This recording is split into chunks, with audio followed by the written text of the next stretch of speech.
If you're relocating to Weston and only touring Weston Hills or Savannah, there's a good chance you're overlooking neighborhoods that might actually fit your family better. In some cases, they might even cost less.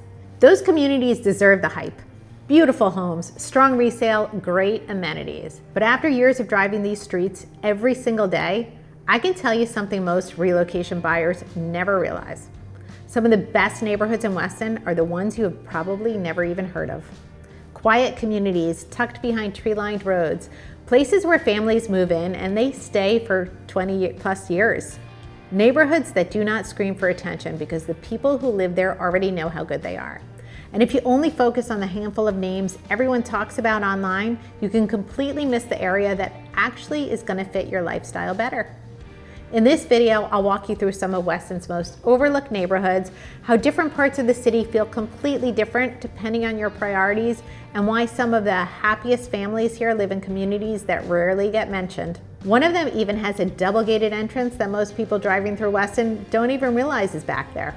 Quick disclaimer before we get into it.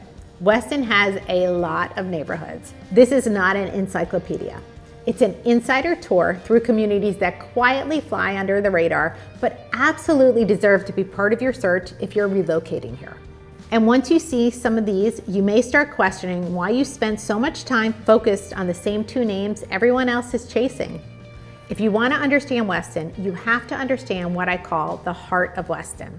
This central area has some of the most tucked away, peaceful, established neighborhoods in the entire city. First one is the Landings. You know that phrase, wealth whispers? That's the Landings. Quiet, elegant, understated.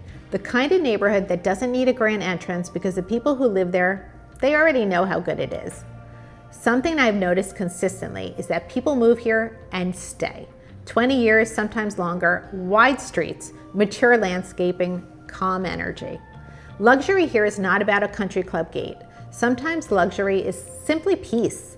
Right down the street is the Meadows. This one surprises people. It sits across from Gator Run Elementary, which immediately makes it attractive for families. What really stands out is how livable it feels. Sidewalks, walking paths, community pool.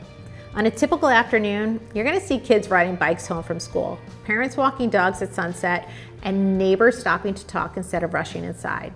It feels connected.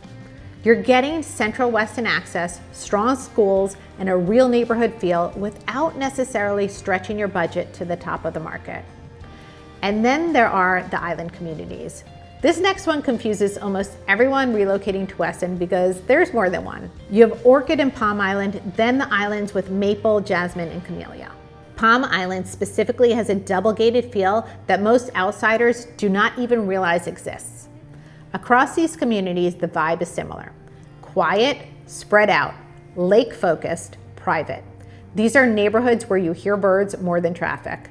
Luxury here feels residential. It's not clubhouse-centered. Many homes have private pools. The lifestyle revolves around the home, the lake views, and the privacy. It feels calm, established, and very intentional. Some families want that tucked away feel. Others want day-to-day convenience. Walk to coffee, quick Publix run, easy access. That's where the next neighborhoods come in. The Lakes gets overlooked until buyers actually spend time there. One of its biggest advantages is walkability. Weston Lakes Plaza is right next to it. Publix, Starbucks, CVS, couple restaurants, that convenience becomes more valuable over time than people expect. It's gated, it has a community pool, it offers easy living. It may not trend on Instagram, but it's extremely practical. North Lakes has a similar underrated feel. Quiet, residential, neighborhood-oriented. The school proximity matters here. Walkable elementary school, parks nearby, walking paths. For families relocating, that daily rhythm makes a real difference. Some of the happiest residents in Weston live in neighborhoods that barely get talked about online. North Lakes is one of them. And then there's the Falls. Not flashy, not trendy, just solid, strong schools, quiet streets, stable community energy. As markets shift, neighborhoods like this continue holding value because they simply feel good to live in. On the other side of Weston, the personality shifts. More active family energy. The Ridges is a perfect example. Big community pool, parks, pickleball, and basketball. On a Saturday afternoon, it feels like the entire neighborhood is outside. Kids biking to the pool, parents walking to the park, families at the courts. There is energy here, connection. Once you spend time there, you understand why residents are fiercely loyal. The Isles at Weston feels newer because it is. Cleaner lines, modern layouts, thoughtful planning. It sits farther west towards Highway 27, which gives it a tucked away feel. While it does not always carry the same name recognition as Weston Hills, some of the homes here are truly impressive. It is a different flavor of Weston luxury. No gate? No problem, because not everybody wants gate. And in Weston, that does not mean compromising on quality. Bonaventure predates the Weston most people think of today.